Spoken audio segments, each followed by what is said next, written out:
O renomado jornalista Augusto Nunes traz à tona o desespero que se instalou na esquerda após a mega manifestação no Brasil ganhar projeção internacional. O evento demonstrou que os brasileiros perderam o receio de sair às ruas e enviaram uma mensagem contundente ao sistema, deixando claro que o medo e a repressão impostos por Alexandre de Moraes foram em vão. O cerco está se fechando para os ditadores e comunistas no Brasil, uma vez que o desejo de justiça dos brasileiros cresce a cada dia. Nunes destaca o despertar do povo brasileiro e o discurso impactante de Silas Malafaia. Augusto também escancara a verdade sobre Bolsonaro.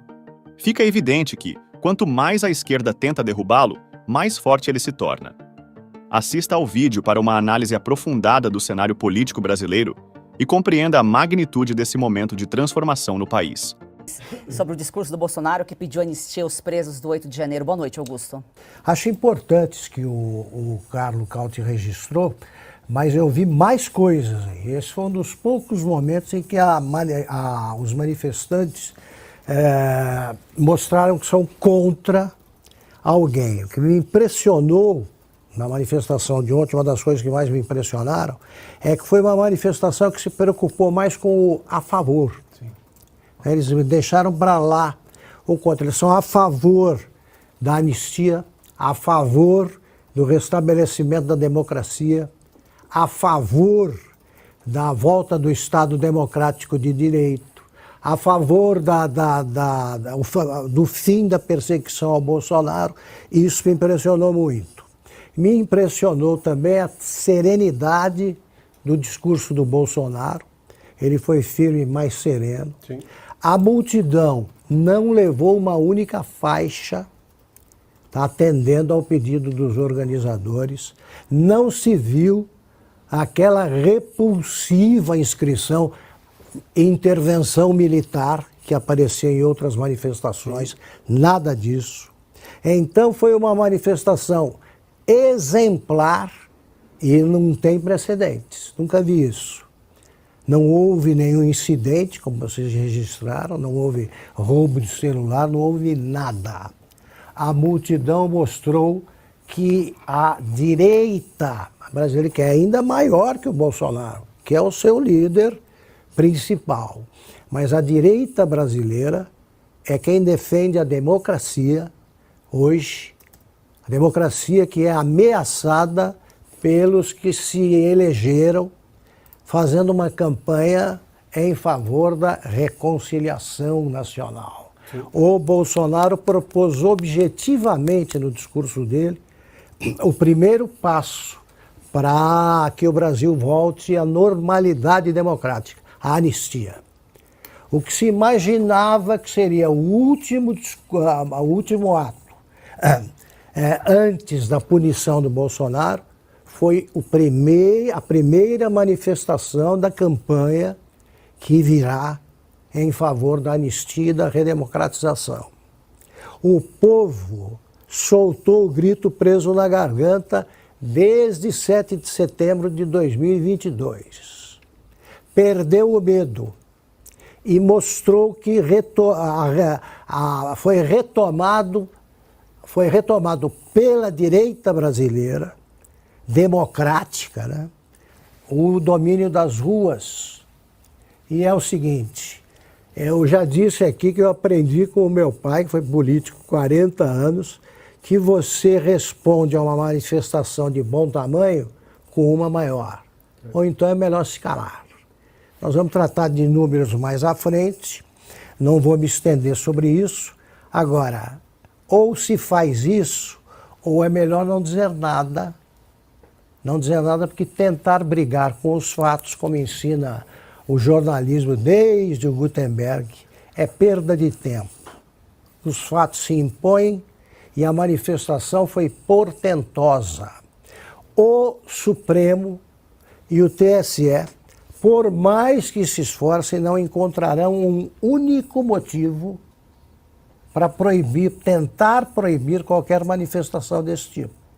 Aí é melhor proclamar a ditadura. Já diz, não pode fazer nada que não nos agrade. Porque vão convocar mais manifestações assim, a perda do medo foi o maior Foi a maior das revelações dessa manifestação. E é o seguinte, governo sem povo não vai longe. Não vai longe. Eu não estou propondo a queda de nenhum governo. Eu estou dizendo que o Lula, a campanha pela reeleição do Lula acabou ontem. Acabou. Eles que tratem de encontrar um candidato mais aceitável. O que você mostrou deu uma ideia do que se passa. E é o seguinte, a gente sabe quem tem a maior torcida vendo a arquibancada. A gente sabe quem tem mais candidatos vendo o palanque. Façam isso. Vejam as coisas como as coisas são e constatem que o que aconteceu ontem vai mudar o Brasil. A ofensiva do TSE e do Supremo ou acaba agora ou eles vão dar passos perigosos. Estou fazendo uma ameaça, não. Estou dando um conselho. Antes de ouvir Augusto, vamos ouvir o governador Tarcísio de Freitas, que defendeu Jair Bolsonaro. Minha gente, quem eu era? Não era ninguém. E o presidente apostou em pessoas como eu, como tantos outros que surgiram, que tiveram posição de destaque, porque ele acreditou. Nunca pegou nada para si, nunca quis o crédito, sempre entregou o crédito para quem trabalhava com ele. Augusto. Bom, ficou por conta do pastor Silas Malafaia o momento mais duro. Coube a ele o discurso mais duro em que ele reconstituiu os últimos 10 anos, dando ênfase a episódios que demonstram, que comprovam a perseguição movida ao ex-presidente Bolsonaro.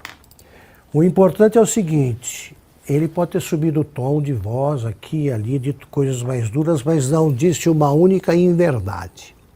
Tudo que ele disse é verdadeiro. Por que o Bolsonaro é tratado como golpista sob a alegação de que ele contestou uma eleição alguns anos depois de o Aécio Neves ter feito a mesma coisa sem nenhuma represália? Sim. Qual foi? O que mudou no Brasil?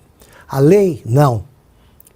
Mudou o nome de quem disputou a eleição contra o candidato do PT. O Aécio contestou a eleição de 2014. Houve outras contestações. A magia da urna eletrônica e sem problema nenhum.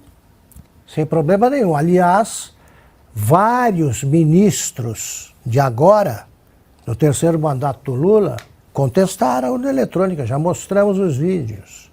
O Bolsonaro foi criticado, eu ia falar disso no Tarcísio, mas aproveito. O Tarcísio foi acusado de ter hospedado um ex-presidente que não foi condenado por nada até agora. Mas existe isso.